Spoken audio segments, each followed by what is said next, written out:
우리 다 함께 사도신경으로 우리의 신앙을 고백드리시면서 8월 8일 금요일 아침 예배를 우리 하나님 앞에 올려드립니다. 나는 전능하신 아버지 하나님, 천지의 창조주를 믿습니다. 나는 그의 유일하신 아들, 우리 주 예수 그리스도를 믿습니다.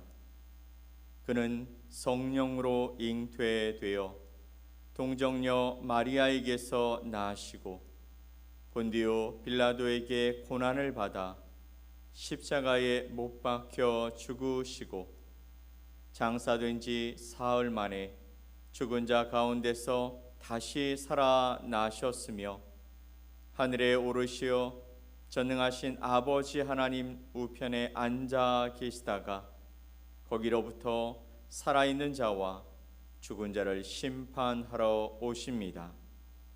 나는 성령을 믿으며 거룩한 공교회와 성도의 교제와 죄를 용서받는 것과 몸의 부활과 영생을 믿습니다. 아멘. 우리 찬송 213장 함께 찬양드리겠습니다.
오늘 함께 보실 하나님의 말씀은 에스겔서 15장 1절로 8절 말씀입니다. 에스겔 15장 1절로 8절 말씀을 우리 한 목소리로 합독해서 말씀을 보겠습니다. 여호와의 말씀이 내게 임하여 이르시되 인자야 포도나무가 모든 나무보다 나은 것이 무엇이랴. 숲속의 여러 나무 가운데에 있는 그 포도나무 가지가 나은 것이 무엇이랴. 그 나무를 가지고 무엇을 제조할 수 있겠느냐. 그것으로 무슨 그릇을 걸 못을 만들 수 있겠느냐?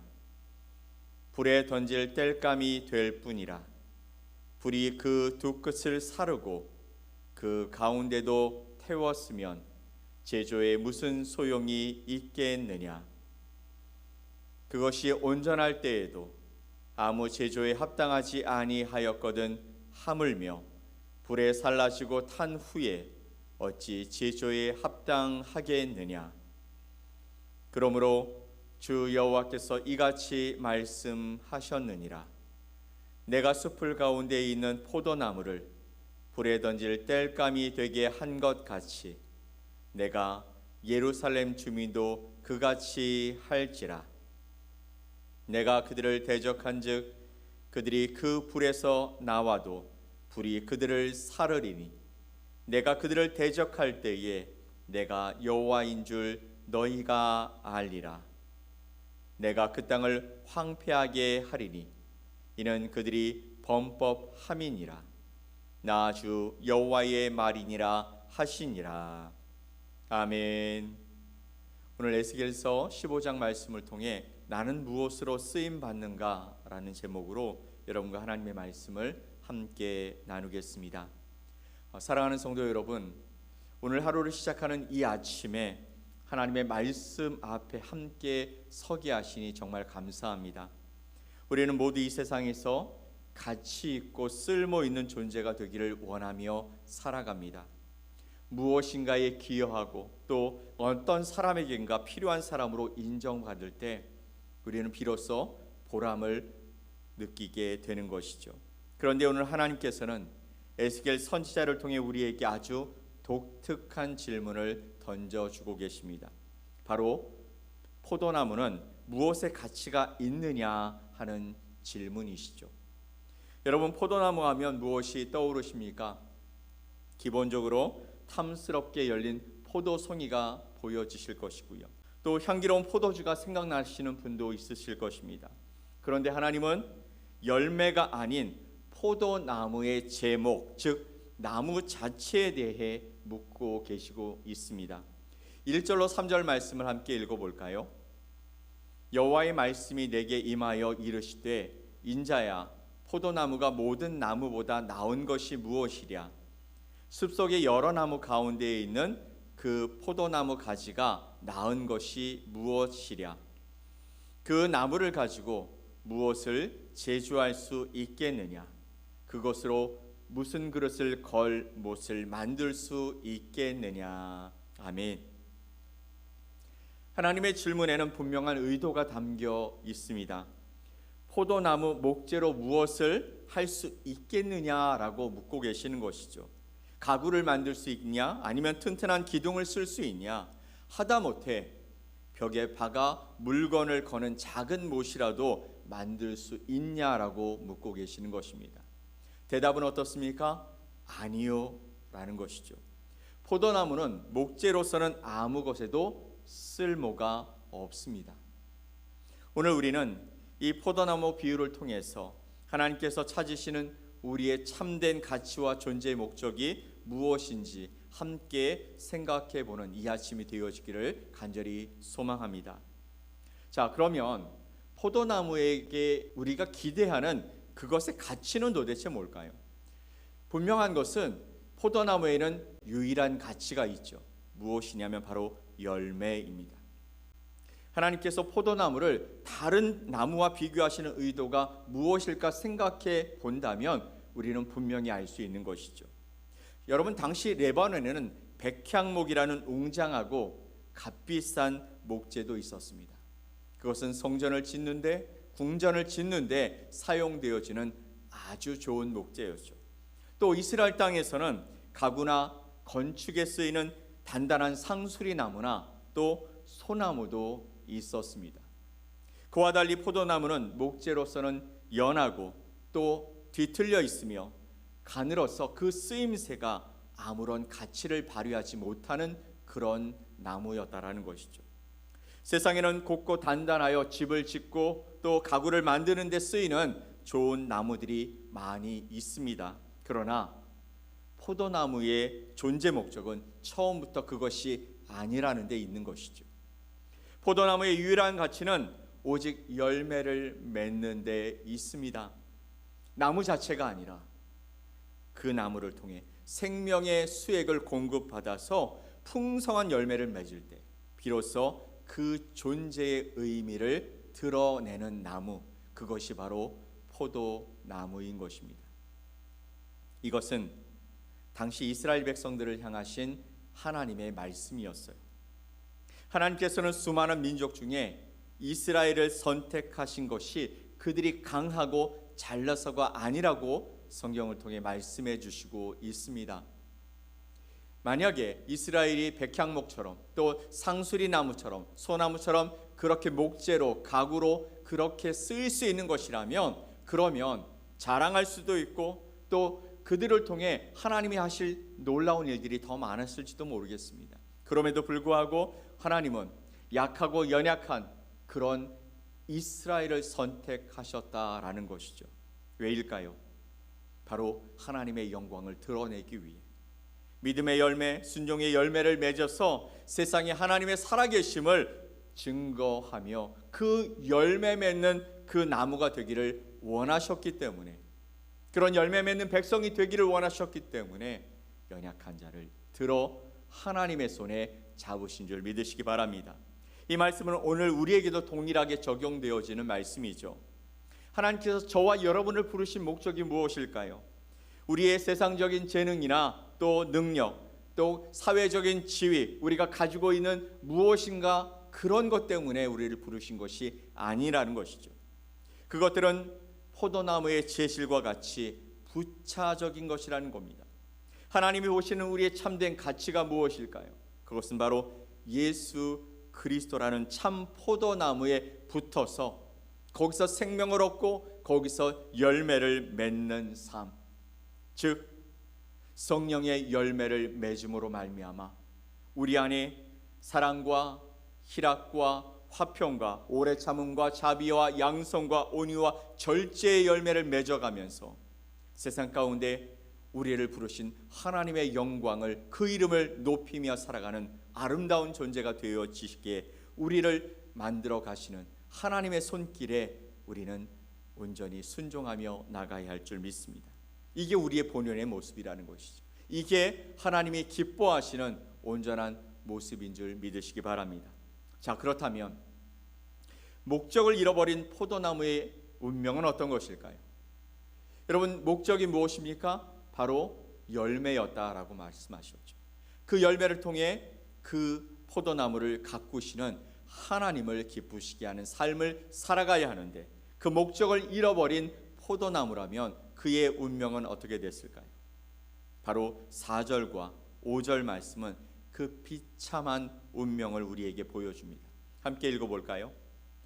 불에 던질 땔감이 될 뿐이라 불이 그 두 끝을 사르고 그 가운데도 태웠으면 제조에 무슨 소용이 있겠느냐?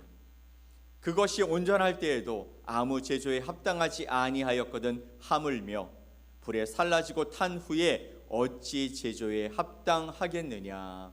아멘.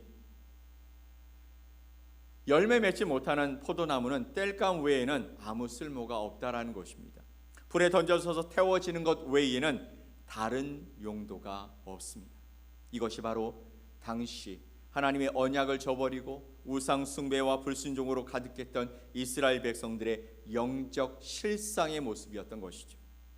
그들은 하나님의 백성이라는 이름을 가졌었지만 거룩한 열매를 전혀 맺지 못함으로 존재 목적을 상실한 그런 존재가 되었다라는 것입니다. 결국 그들은 바벨론의 침공이라는 심판의 불에 던져지게 될 것이다. 하나님은 경고하신 것입니다. 이미 1차로 바벨론의 포로 잡혀온 그 백성들이 있었고 또 남아있는 예루살렘 땅에 있었던 남아있는 자들이 있었지만 이제 그것조차도 완전히 초토화될 것이다 말씀하고 있는 것이죠. 이 말씀은 오늘을 살아가는 우리에게도 매우 엄정한 메시지를 던져줍니다. 우리의 삶이 예수 그리스도께 붙어 있지 않는다면, 세상의 욕심과 쾌락을 따라서 열매 없는 삶을 살아간다면 우리는 영적으로 아무 쓸모없는 존재가 될 뿐이라는 것이죠. 아무리 세상에서 바쁘게 살고 또 많은 것을 이룬 것처럼 보일지라도 하나님 보시기에는 그저 불에 던져질 땔감 그 이상도 이하도 아니라는 사실을 우리는 기억하며 살아가야 할 줄 믿습니다. 이런 우리를 정죄하기 위함이 아니십니다. 계속해서 말씀하시지만 우리에게 징계를 선언하시고 심판을 말씀하시는 것은 우리가 멸망당해서 아무것도 아닌 존재로 돌아가는 그런 삶이 아니라 거기서 돌이켜 하나님께 나아가 하나님의 인도하심과 하나님의 그 목적에 맞는 삶을 살아가는 주의 백성으로 다시 회복되어지는 놀라운 역사를 우리에게 말씀하고 계시는 것입니다.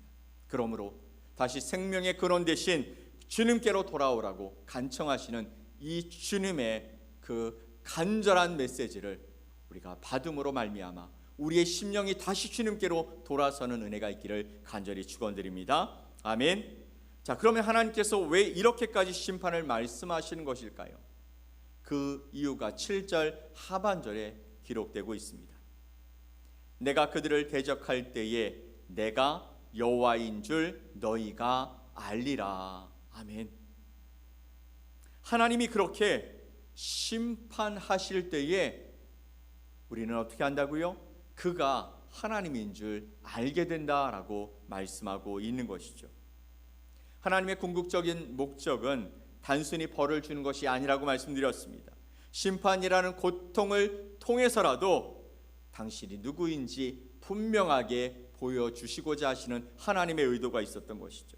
하나님은 거룩하시며 하나님은 죄를 용납하지 아니하시는 분이시며 또 그렇게 주님 앞에서 멸망당할 존재가 아닌 회복될 존재로 우리를 사랑하시는 하나님이시란 사실을 분명히 보여주시고 싶으셨던 것입니다.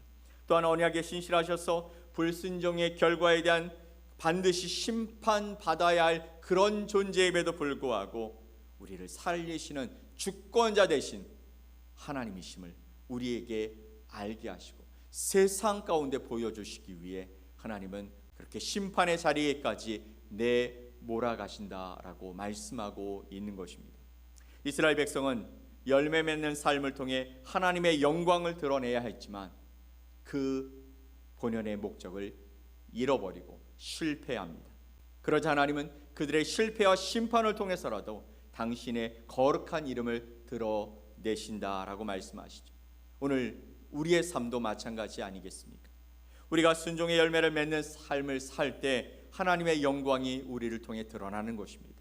그러나 혹 우리가 넘어져 열매 없는 삶을 살 때라도 하나님은 징계와 연단의 과정을 통해서 우리를 새롭게 하시고 또 마침내 당신의 하나님 되심을 우리의 삶을 통해 증거하고 계시다라는 것이죠. 중요한 것은 우리가 어떤 상황 속에서도 주님만이 여호와십니다라고 고백하며 살아가는 것인 줄 믿습니다. 이제 말씀을 정리합니다. 오늘 아침 하나님은 저와 여러분에게 묻고 계시는 것이죠. 너는 무엇으로 쓰임받고 있느냐라는 것입니다. 세상은 우리에게 더 좋은 제목이 되라고 또 더 단단한 것 쓸모있는 나무가 되라고 말하고 있습니다. 더 많은 것을 이루고 더 높은 자리에 오르라고 우리를 부추기고 있는 것이죠. 그러나 하나님은 우리의 재질을 보지 아니하신다라는 것입니다. 오히려 우리가 얼마나 연약하고 보잘것없는 포도나무 같은 존재인지 이미 알고 계시기 때문에 바로 우리를 붙잡으시고 우리를 통해 아름다운 열매 또 필요한 열매를 맺으라고 우리에게 말씀하시는 분이십니다. 하나님께서 우리에게 원하시는 것 단 하나, 참 포도나무 대신 예수 그리스도께 단단히 붙어 있으라 말씀하십니다. 그분에게서 오는 생명의 수액을 공급받아서 거룩한 성품의 열매, 사랑과 순종의 열매를 맺는 것이죠. 그것이 우리의 유일한 가치요 또 목적인 줄 믿으시기 바랍니다. 오늘 하루 세상의 기준이 아닌 하나님의 기준으로 우리 자신을 돌아봅시다. 내 삶의 가지에 어떤 열매가 맺히고 있습니까? 혹시 열매 없는 입만 무성하거나 세상 염려에 불타 까맣게 그을린 가지는 아닌지 한번 돌아봅시다. 우리의 연약함을 주님 앞에 그대로 내려놓고 다시금 주님께 굳게 붙어 있음으로 말미암아 하나님께서 우리에게 주시는 놀라운 생명의 능력을 가지고 우리 주변에 그 하나님의 아름다운 열매를 보이고 또 나누고 하나님께 영광을 돌리는 아름다운 삶을 살아가는 저와 여러분이 되시기를 예수 그리스도의 이름으로 간절히 축원드립니다. 아멘. 우리 함께 기도하겠습니다. 하나님 아버지 감사합니다. 오늘도 우리를 통해 하나님의 이름이 높아지고 하나님의 영광이 드러나기를 원하여 우리 가운데 임재하셔서 우리를 사용해 주시니 감사합니다. 우리 가운데 하나님을 예배하고 하나님의 말씀대로 살아가고자 하는 소망을 주셔서 감사합니다. 그런데 우리는 여전히 하나님의 말씀보다 세상을 향하여 더 나가기를 즐거워하는 자들입니다. 오늘 말씀을 통해 하나님이 우리에게 요청하시고 우리에게 원하시는 단 한 가지, 예수 그리스도께 붙어 있으라 말씀하시는 그 말씀을 우리가 믿음으로 받게 하여 주시옵소서.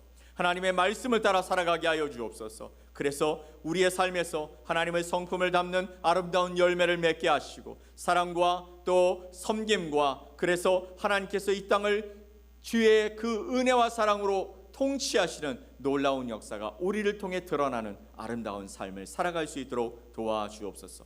그런 주님을 기대하며 오늘도 우리의 삶의 모든 길들을 주님 앞에서 행하며 살아가는 복된 주의 백성들이 되게 하실 것을 믿고 감사드리며 예수 그리스도의 이름으로 기도 올리옵나이다. 아멘. 하늘에 계신 우리 아버지여, 이름이 거룩히 여김을 받으시오며 나라가 임하시오며 뜻이 하늘에서 이루어진 것 같이 땅에서도 이루어지이다. 오늘 우리에게 일용할 양식을 주시옵고 우리가 우리에게 죄 지은 자를 사하여 준 것 같이 우리 죄를 사하여 주시옵고 우리를 시험에 들게 하지 마시옵고 다만 악에서 구하시옵소서. 나라와 권세와 영광이 아버지께 영원히 싸움나이다. 아멘.